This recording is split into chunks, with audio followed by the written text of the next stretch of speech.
A partir de 1789, as ideias tecidas pelos pensadores iluministas ganharam corpo, começaram a tomar as ruas de Paris e a mover os atos de inúmeras pessoas. Tinha início a Revolução Francesa. Em poucos anos, tudo que pertencia ao absolutismo parecia destruído, inclusive o rei guilhotinado. Olá, querido, querida! Gostaram do vídeo? Vamos conhecer um pouco mais desse movimento tão importante para a história da humanidade, que foi a Revolução Francesa? Venha comigo. Queridos, vamos observar o contexto pré-revolucionário. São os seguintes fatores: aumento demográfico, insuficiente produção agrícola, fenômenos climáticos, aumento do preço do trigo, trazendo fome e miséria. A estrutura do antigo regime emperrava o desenvolvimento burguês. Desordem administrativa com relação aos gastos da Guerra dos 7 Anos e da independência dos Estados Unidos. Descontentamento urbano, burguesia industrial, burguesia comercial e os sans-culottes. Quem são os sans-culottes? Os sans-culottes são os pobres da cidade de Paris. Eram conhecidos exatamente por esse termo, sans-culotte, isto é, sem culotte. Culotte era o nome dado a uma calça justa que terminava um pouco abaixo do joelho. Era usada pelos nobres e, como os pobres não usavam esse tipo de calça e nem tinham os privilégios da nobreza, ficaram conhecidos como os sans-culottes. Como vocês puderam observar, são vários os fatores que fazem com que a gente possa entender um pouco mais desse movimento tão importante, tá? O contexto pré-revolucionário demonstra não apenas o descontentamento de uma burguesia que vai estar passando por problemas com relação aos impostos, que veremos a seguir, tá? Mas também com relação aos camponeses numa situação precária, miséria com relação ao campo. Então, são vários os fatores que fazem com que a gente perceba que a Revolução Francesa é um movimento de caráter universal. O que isso significa dizer, queridos? Que a Revolução Francesa, ela afeta todas as classes sociais da França, certo? E é justamente isso que vamos ver agora, de que forma que essa sociedade é formada. Siga os slides. A França era governada pelo rei Luís XVI, beleza? E o rei Luís XVI governava sob a teoria do direito divino dos reis de Jacques Rousseau, como já vimos na aula de absolutismo, em meio a guerras e levava uma vida luxuosa. Vamos lá, organização estamental da sociedade francesa. A sociedade francesa, ela está dividida em 3 estados. Primeiro estado, o clero, os homens que oravam, dividia-se em alto e baixo clero. 291 deputados. Segundo estado, a nobreza, nobreza de toga e nobreza de espada, ou de espada e de toga, 270 deputados. E o terceiro estado, o povo, camada popular ou camadas populares e burguesia, 578 deputados. Como podemos observar, o poder de Luís XVI era baseado na teoria do direito divino dos reis. A França, então, portanto, estava mergulhada em altos gastos. Por isso, em 1787, o rei tentou convocar a Assembleia dos Notáveis, propondo um aumento de impostos para o clero e para a burguesia. É óbvio, né, queridão, queridona, que o primeiro e o segundo estado vetaram a proposta do rei.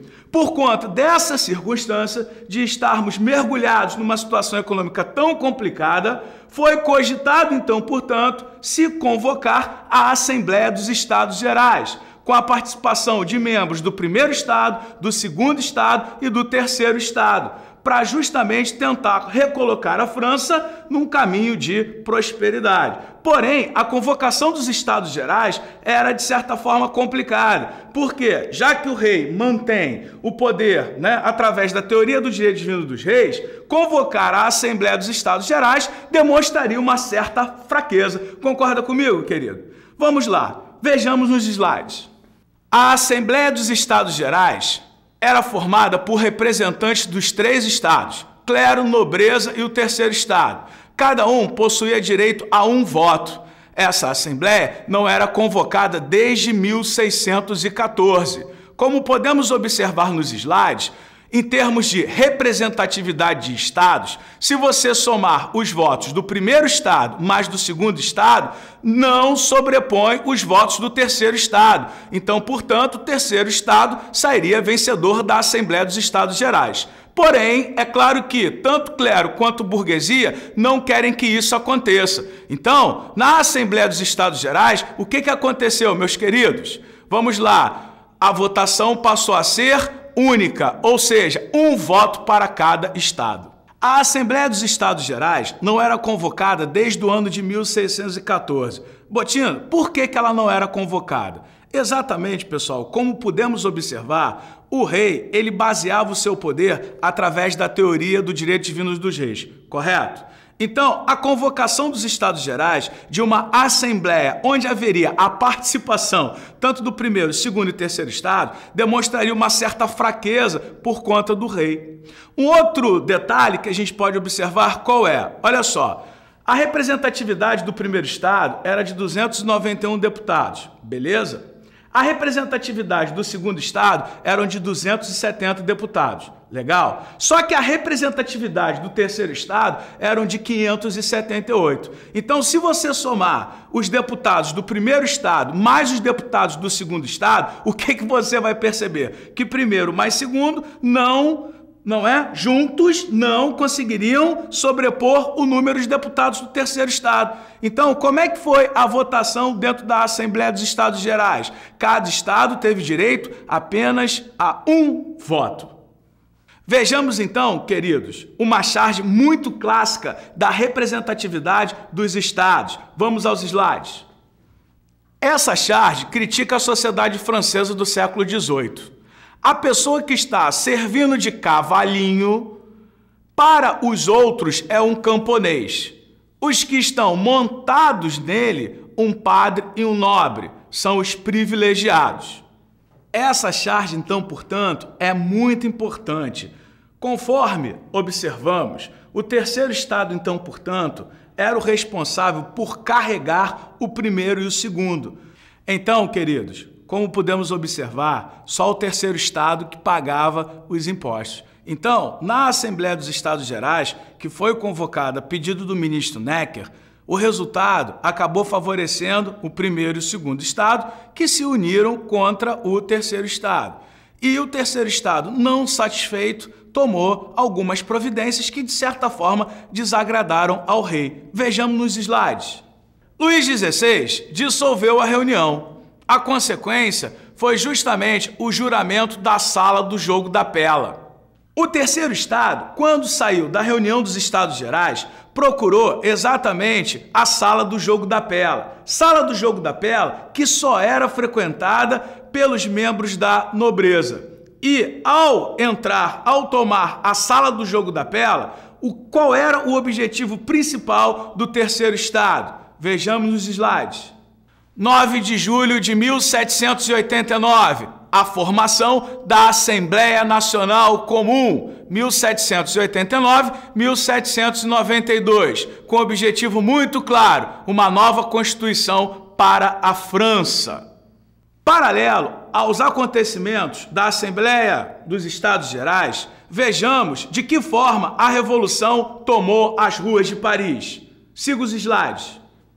14 de julho de 1789, a queda da Bastilha, o maior símbolo do absolutismo francês. Amigo, amiga, quando falamos de Bastilha, não é? Vem logo à sua mente prisão, paiol, castelo, tudo isso. Agora, o que é mais importante ressaltar é que a Bastilha era tido como o principal símbolo do absolutismo francês. Vamos continuar seguindo os slides. 26 de agosto de 1789, Declaração do Direito do Homem e do Cidadão. 1790, aprovação da Constituição Civil do Clero. A Constituição de 1791 estabeleceu a monarquia constitucional, divisão dos 3 poderes executivo, legislativo, judiciário, o voto censitário, eliminaram-se os privilégios aristocráticos, instituiu-se o direito à greve e a formação de associação de trabalhadores. Vejamos então agora a nova composição partidária francesa. Siga o slide. Nova composição política da França, partidária. Vamos lá. Primeiro, os girondinos, ou planície, eram aqueles que se sentavam à direita. Representantes da burguesia industrial e comercial eram contrários à participação popular na Revolução. 2. Jacobinos ou montanha, aqueles que se sentavam à esquerda, representavam as camadas populares e desejavam aprofundar a Revolução. 3. Pântano, ou centro da Assembleia, composto por deputados que agiam conforme seus interesses imediatos. O rei Luís XVI tentou fugir para a Áustria, porém foi capturado na fronteira e detido como traidor. Com a tentativa, então, portanto, de fuga do rei, a monarquia na França estava com os dias contados. É isso mesmo, com os dias contados. Na nossa próxima aula de Revolução Francesa, veremos então, portanto, a proclamação da República na França e os seus desdobramentos. Beleza? Nunca se esqueça, estude, estude sempre, clique sempre, clique, estude.